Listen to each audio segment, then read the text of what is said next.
Parle-moi. J'ai des choses à te dire.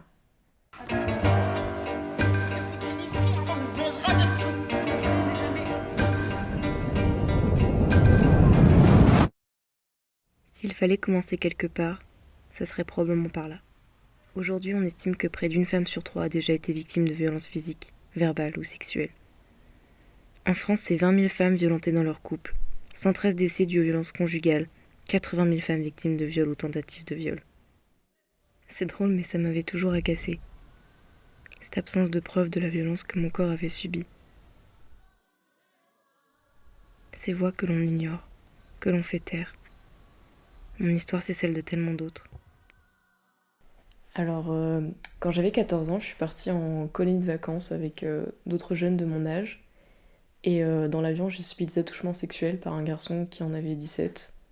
On a été à un concert avec mon groupe de potes. Il y avait donc une sorte de choré qui s'était lancée dans la foule, dans le public. Ouais.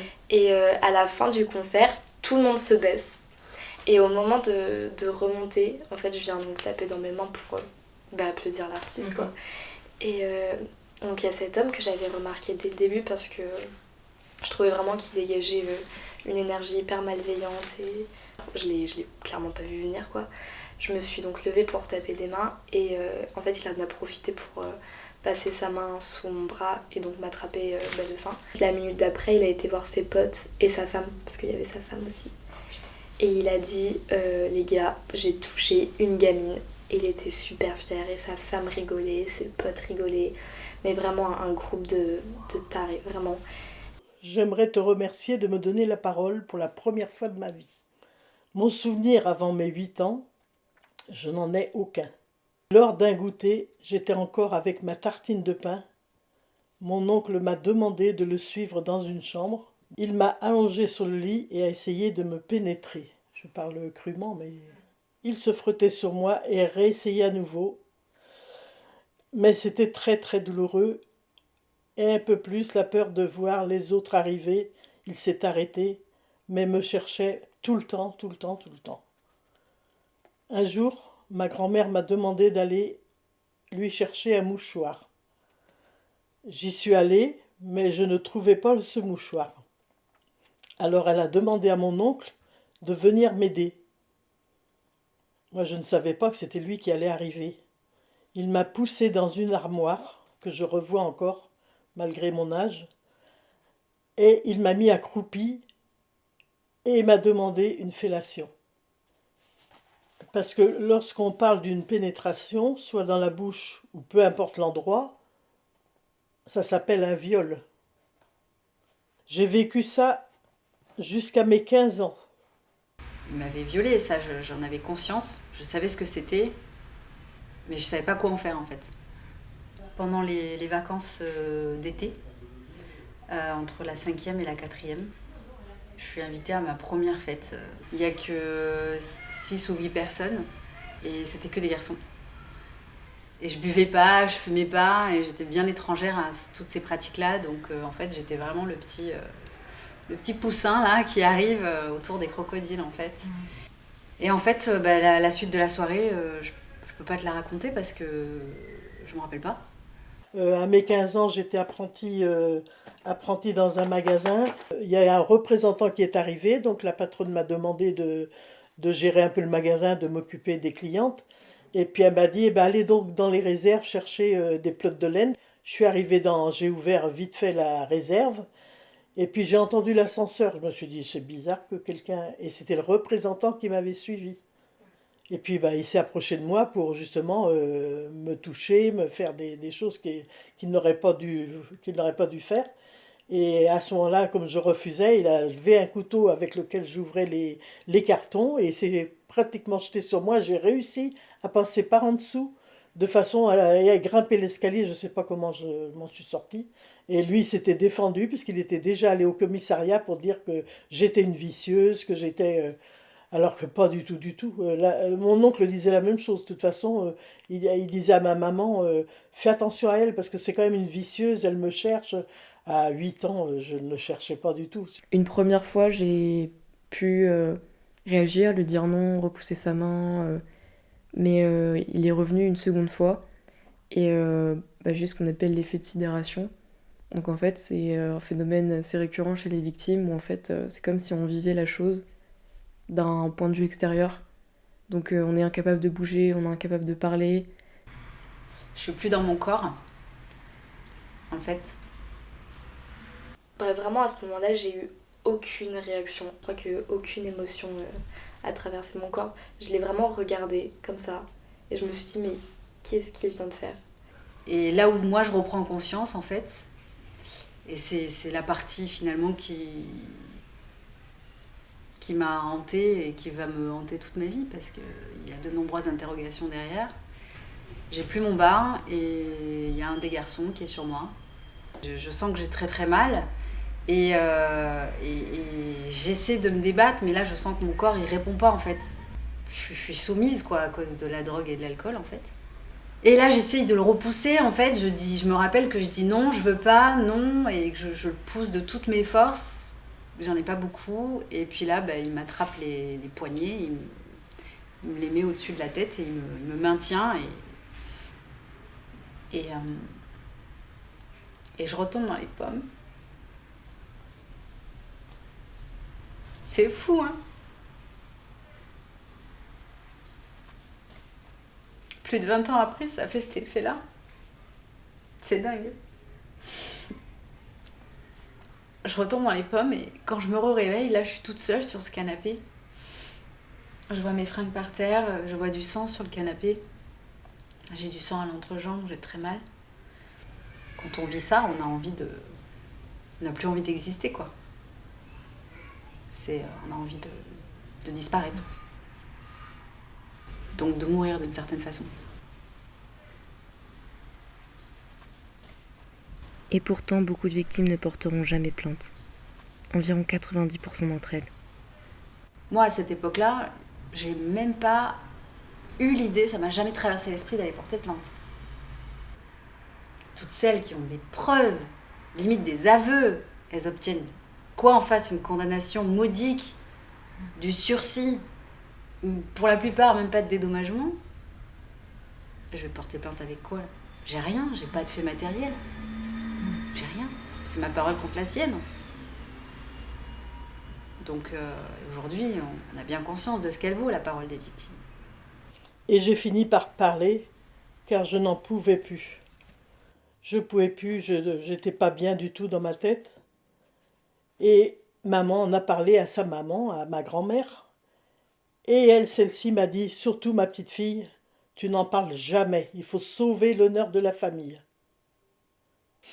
Et puis voilà, et puis bon, j'ai une de mes sœurs qui n'a pas accepté ça, qui m'a dit, je ne sais pas pourquoi tu en as parlé à maman, c'est lamentable ce que tu as fait, parce que tu as fait souffrir maman, tu aurais mieux fait de jamais en parler. Ça ne se disait pas comme on en parle aujourd'hui pour délivrer un peu les jeunes. Et bon, il a fallu vivre avec, et puis voilà quoi. Sur les rares plaintes déposées, seuls 1 ou 2% aboutiront à une condamnation. J'ai attendu 1 an avant de le faire. Et là, ça fait 3 ans que j'ai porté plainte et que je suis en procédure judiciaire. En fait, le truc, c'est que le jugement, ça peut prendre tellement de temps à arriver. Donc là, je sais que j'ai plus de nouvelles depuis décembre. Récemment, je suis passée au tribunal une première fois. Il avait été déclaré coupable, sauf qu'il a décidé de faire appel. Donc là, je suis repartie pour quelques mois de procédure et un nouveau procès. Si ça a été reconnu une première fois, ça sera reconnu une deuxième fois qu'il est coupable. Et de toute manière, maintenant, moi, je vais tenir. Et si je suis arrivée jusqu'ici, je continuerai encore. C'est très compliqué de parler de ces sujets, surtout avec des histoires si différentes. Enfin non, le fond reste le même, c'est la forme qui change. Si elles ont bien quelque chose en commun, c'est l'impact qu'elles ont pu avoir sur quelqu'un. La violence de ces récits, des moments décisifs de vie, la marque d'un avant et d'un après. Je me sentais coupable déjà et je me sentais dégueulasse, honnêtement. Honteuse en fait de mon corps et de l'image que j'ai pu envoyer à cet homme pour qu'il se dise que c'était ok de me toucher, tu vois. J'avais honte. J'avais honte en fait. Et au début, quand ça s'est produit, j'ai su ce qui venait de se passer. Et j'ai su que c'est lui qui avait fait une connerie. Mais très rapidement après, la culpabilité m'a envahie et elle m'a gardée pendant des années. La première année après que ça se soit passé, c'était... La relation à mon corps surtout était compliquée. Pendant très longtemps, et je pense même encore un peu aujourd'hui, j'ai du mal à me sentir désirable ou à me dire que je mérite de l'amour, une relation, je sais pas exactement. Alors que pas du tout, parce que avant ça, tu vois, je rencontrais des gens qui avaient vécu la même chose et j'étais la première à leur dire que non, c'était pas du tout ça. Mais quand ça t'arrive à toi, c'est tellement différent. Parce que c'était la seule personne qui s'était intéressée à moi jusqu'à maintenant. Et il a été mon premier rapport à l'intimité. J'avais jamais été intime avec quelqu'un avant. Donc ça a été ma première approche de la sexualité, de l'intimité. Donc c'est pas forcément la meilleure manière de commencer ça. J'ai encore beaucoup de mal à me lâcher au théâtre. Ou de manière générale, enfin c'est bête, mais ces petits trucs comme ça, de danser, de faire du théâtre, de bouger mon corps, c'est compliqué. Je sais pas pourquoi c'est encore quelque chose qui bloque beaucoup. J'attendais tous les soirs mon papa, qui rentrait très tard le soir. Je lui préparais à manger. Je m'occupais des tout petits, car les parents ne s'entendaient pas du tout. C'était comme ça. J'ai le souvenir de papa qui tapait maman, et pour pas que les petits entendent, eh bien je les faisais grimper là-haut au premier étage pour pas qu'ils entendent tout ça. De toute ma vie, je n'ai jamais été à l'aise avec maman. Elle ne voyait que par deux autres de mes sœurs. Elle me disait toujours, ben, elles ont réussi au niveau du bac, elles ont réussi leurs études, alors que toi, t'as jamais réussi. Parce que j'ai toujours en tête, ma pauvre fille, t'es complètement déboussolée. Ça a toujours été son terme, et ça a été très dur pour moi d'entendre ça. Alors que si j'étais déboussolée, c'était pas de ma faute, c'était quand même la faute de son frère. Alors bon, bah, tout ça à entendre de la part d'une fille, c'est... Alors c'est bien que quand maman est décédée, je ne suis même pas allée à son enterrement. J'ai changé de monde et puis j'ai changé de personnalité aussi. Parce qu'il a fallu que je me protège, je prenne une carapace. Du coup, je suis devenue, après, hyper agressive. Mais voilà, à ce moment-là, je jouais au handball. Et dans la région, tout le monde se demandait comment ça se faisait que, à chaque fois que je tombais par terre, je me relevais comme ça. Genre, on aurait dit que j'avais pas mal. Je passais mon temps par terre à prendre des coups, à me relever et tout. Et en fait, j'aimais ça, quoi. J'avais envie de me détruire, en fait. J'allais vraiment à cette confrontation physique. Alors maintenant, personne ne comprend, mais je suis incapable de monter dans un ascenseur. Parce que l'ascenseur, je ne sais pas si tu comprends ce que je veux dire, me rappelle l'armoire. Tout le temps, il m'a mis dans cette armoire, il m'a accroupi pour que je lui fasse une fellation. Donc, pour moi, c'est toujours le rappel. L'ascenseur, c'est ça. Bon, ça a toujours été compliqué, pour parler franc entre nous. Au niveau rapport sexuel et tout, j'ai toujours eu beaucoup de mal, beaucoup. Très douloureux, parce que j'ai toujours le rappel tout le temps, à chaque fois. Donc ça me quittera jamais, à mon avis. Je voulais vraiment cacher un max tout ce que je pouvais cacher, vraiment de mon cou jusqu'à mes chevilles, tu vois. Et donc ouais, c'est au bout de vraiment quelques semaines où je me suis dit mais non, c'est pas tes vêtements ou la façon dont tu t'habilles ou la façon dont tu te comportes qui va inciter quelqu'un à te toucher. Donc ma joie de vivre, en fait, ça a été surtout quand j'ai eu mes enfants, et puis les petits-enfants après, quoi. Ça, c'est la grande joie de toute la vie. Maintenant, je dis que vraiment une mamie comblée et heureuse quand j'ai mes enfants, mes petits-enfants, puis ils sont tellement gentils avec moi. Et je me suis dit, on recommence quand on y va et on se réassume comme avant. Et c'est un long chemin parce que je suis pas encore au max de ce que je pouvais l'être. Mais c'est un chemin qui continue et qui n'est pas fini du coup. Alors ce qu'il faut retenir de tout ça, c'est que ça ira mieux. Et le temps fait bien les choses. Ça n'effacera pas ce qu'on a pu vivre. On doit vivre avec nos histoires. Alors oui, ça sera dur. et ça ira mieux. Je t'ai ressenti tout de suite dans ta façon de parler au début.